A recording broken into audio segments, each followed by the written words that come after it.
stop the sentiment of putting the wrong person at the right place. Do we have to depend on that, or do you think we have an alternative for energy? If you have seats, we discover we can generate more than 300 trillion megawatt of electricity. 300 trillion. 300 trillions of megawatt of electricity. It's more than we need. We can't use all. It is no longer news that Africa and Nigeria especially suffer the deficit of leadership, and the citizens have been crying over time, who will save us? Who will lead us to our promised land? Are we going to hold just the leaders accountable, or we have also a role to play? I would say we have a role to play, because sometimes we choose people not understanding or getting to know who they really are. Do you really do background checks? Do you try to find out what this person has achieved, or get to know the person's track record before you choose him or her? Or you basically choose people based on the fact that they are from your tribe, they are your religion, or they are part of your ethnicity? I feel that this should stop. Today I bring to you somebody very, very interesting that I want you all to meet.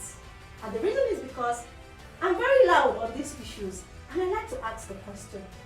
And that is the reason why I decided that we should start asking them. So my name is Joyce Simbala, and I have with me Dr.Engr Dogora Gyet.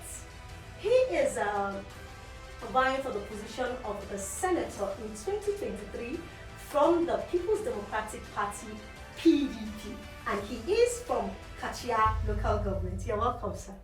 Thank you so very much. So it's nice having you. Over time, leadership is a problem for Nigeria, and you're one of the persons that is coming out to say, okay, I want to vie for this position, I want to be a senator in Kaduna. And the reason why I'm interested in your matter especially is because I am from Kaduna. And I think if I'm from Kaduna, we should start to hold our leaders accountable and get to know who they are.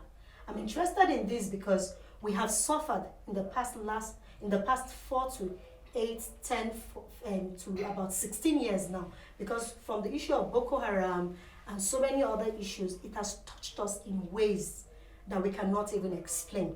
So I think that it is a time that when we want to now bring in leaders, we want to know who they really are and what they have to bring to the table. You have worked for the NNPC and you are now retired. You grew through the ranks to become a manager. In the process, you have passed through so many hurdles. What have you learned in NNPC, sir, that you can bring to the people of Kaduna? It's very interesting, but I want to start by introducing myself very well. Mm-hmm. My name is, as you have mentioned, I come from a village called Tauni in Kyalkyali local government of Kaduna State. I had my primary school in Sabon Sarki, LA1, it's a Catholic school. I moved to Technical College Mashi. Then it was North Central State, now Katsina State. Yeah. From Mashi, I moved to Ramat Polytechnic for my diploma, electronics and communication. And I came back to the state for my HND in Kaduna Polytechnic. From there, I had my PGD in ABU's area, PGD management. Then I moved to BUK, that's Bayero University, Kano, yeah. PGD electrical. Then from there, I continued in Bayero University for my master's degree in electrical department. I specialized there on instrumentation and control system engineering. Oh. It's good. You know the people that you want them to lead you. And it's also good. Don't look at them in isolation. The leadership is all inclusive. Yeah. If the leader fail, you know the led have also failed. And I'm happy with your approach. We must be ready to work together with leaders. True. We shouldn't be those that will work assiduously. You take the leader to the position he wants to be there, and then you withdraw either you withdraw or you sit on the fence. This is a new generation. True. We must work together. If you want to take anybody to any position, you should be ready to work with that person for the success of the objective that person is going there for. Yeah. I've worked in NNPC. I worked in Kaduna Refinery. Many years there, from the small level to deputy manager. Before I left Kaduna, I was RSS, what they call RSS, Okay, what's that? Refinery Chief Superintendent. Yeah. It's just the equivalent of RSM in the barrack. Oh. The RSM in the barrack take charge of the barrack, regardless of his level. Yeah. I was also responsible for all the activity in operation side and the non-operative areas. We specialize mostly on handling emergencies. Yeah. You don't have the luxury to set committee if there's any challenge within the operation area. We take decision and be responsible to what we have done. I was also the president of Kaduna Refinery and Petrochemical Cooperative Society. I worked for almost 10 years. It was very challenging. I was also the chairman of all the asset there. Wow. Asset boarding committee, was the chairman. All these things add to the skill I so built on leadership because of the challenges. I in fact was lucky because throughout my stay there were challenges. And I enjoyed those challenges. And I'm what I am today. I was transferred to Abuja on telephone. I was called to attend a meeting at the NNPC Towers. When I got there, they got all my details, my telephone numbers, my ID number. They brought a letter that I've been transferred. They have to inform our top management that I have been transferred to PPMC. I worked there for some time. My responsibility then at the PPMC was I was transferred there as manager onshore. I was in charge of all the product distribution and supply across the whole country. And I was drafted to take care of that because of the fuel crisis. And what my director told me, you have been selected based on integrity. And I didn't wanted to know who was the person that was behind the transfer. But I thank God the people that were with me were very cooperative. After some times, I was redeployed to LPG, liquefied petroleum gas. The whole depot were under my care. All the depots, some were not working. We put them in order and they are operating.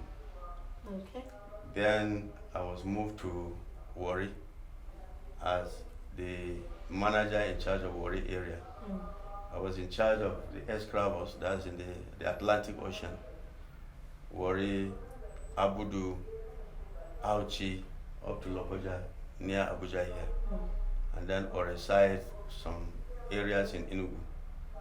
I was in charge before my retirement. Wow. I think basically those are the things we have done. So I think we have captured your work experience. Still in KRPC, we set a cooperative society. And that cooperative society, this was the way we operated. Now we're going to get to the cooperative society. All right. We're going to, because I heard much of what we have come to learn about you were part of your achievements in the cooperative society. Now, I saw you become a manager. You had the opportunity to do all of that, and looking at your CV, which I have the opportunity to see, I realized that you are interested in management, and you are interested in project management, and I think that is the heartbeat of every organization, because I've had the opportunity recently to read a book by Mohammed bin Rashid Al Maktoum, who is the leader of Dubai, and everything I saw him talk about was management, skills, management, and skills.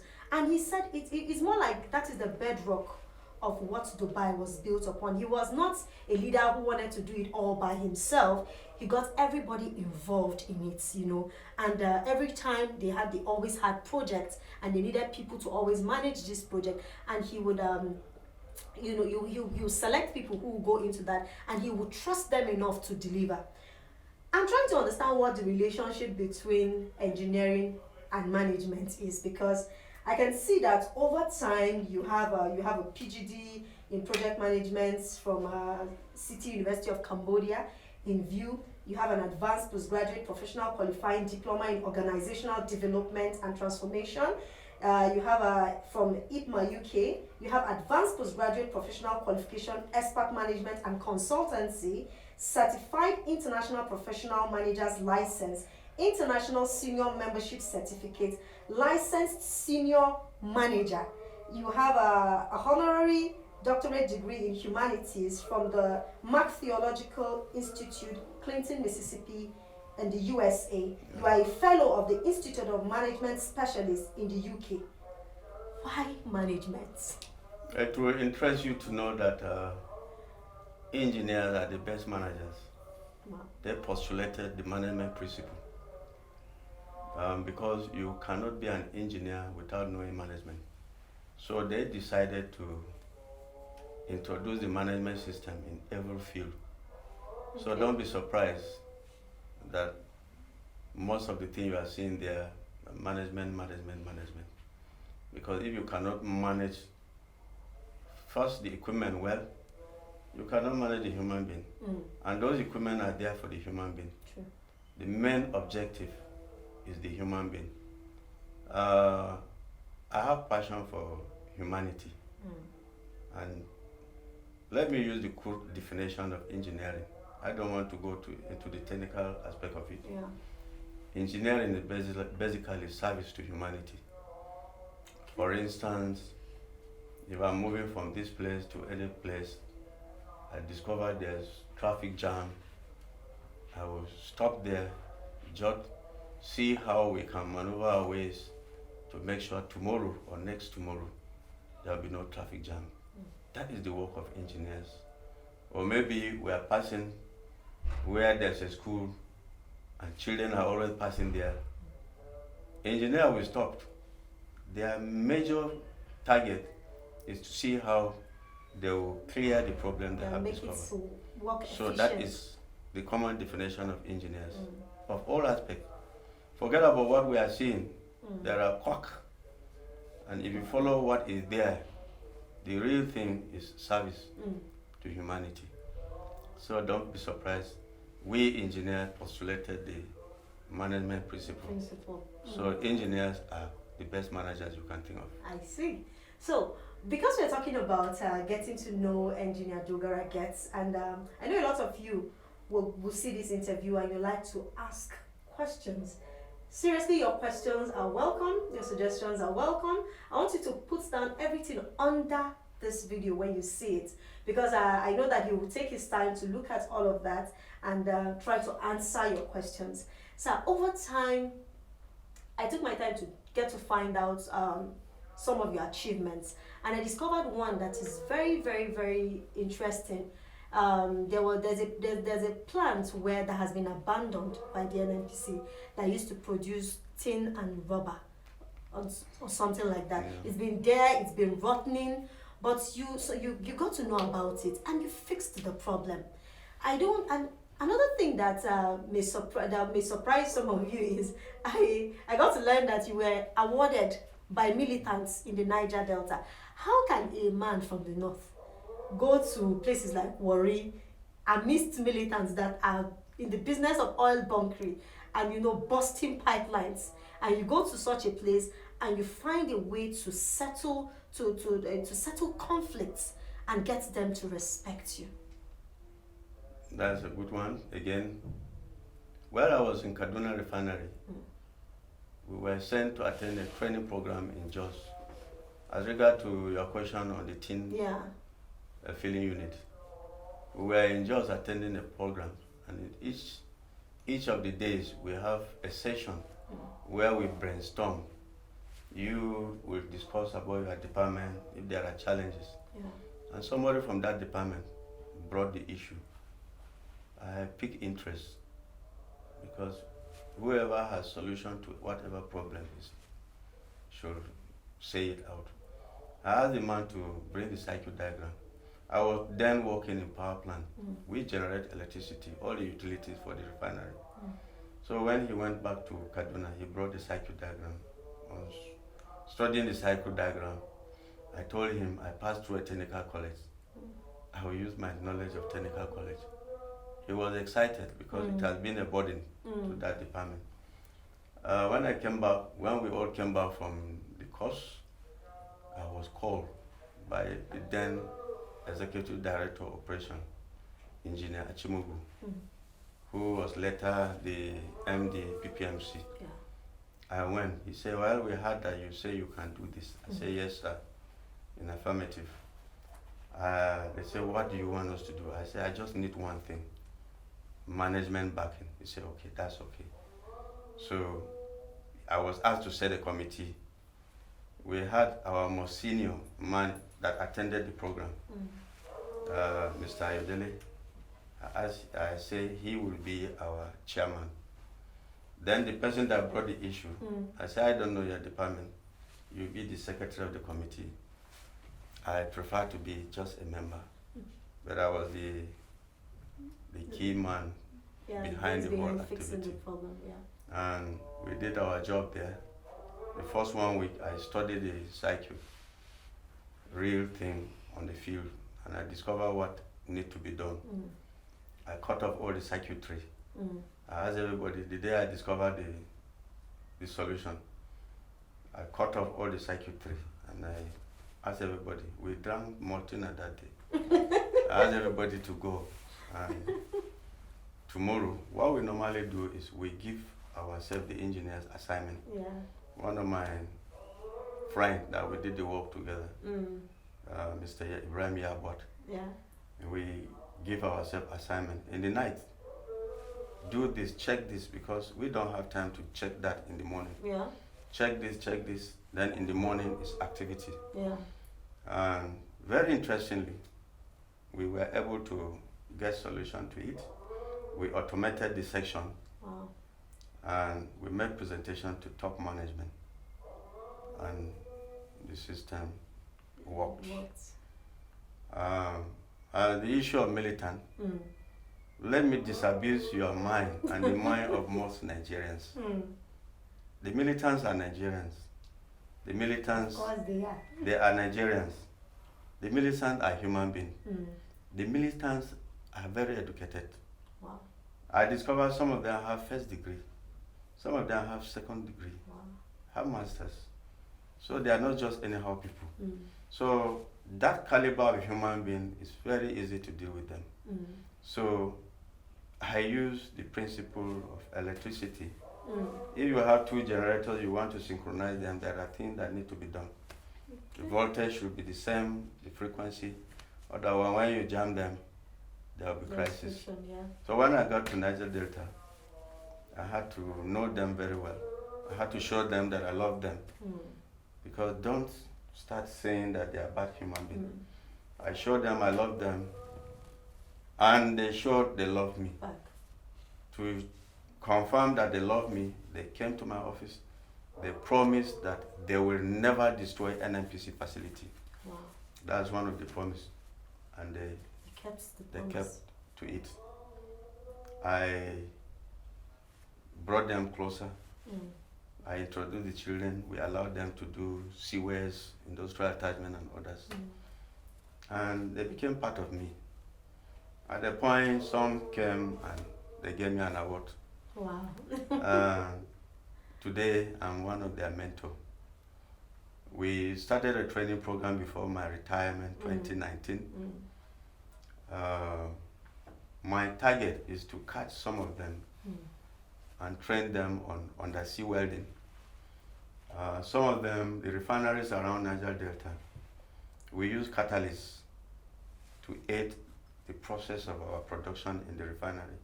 I introduced some of them the importance of catalysts and how they can regenerate spent catalysts. What I was trying to do then was to inject some value into the individuals. Sure. And once the world know that they are no longer killers, they have other better things they could do for the nation. Sure. They will look for them. You won't run away from them. So obviously, force is not always the best resort for conflict resolution. Force should be the last thing. You only use force on criminals. But I think there's nobody in the whole world that we cannot talk to him. You show him you love him, he will mellow down and be able to tell you what exactly was his problem.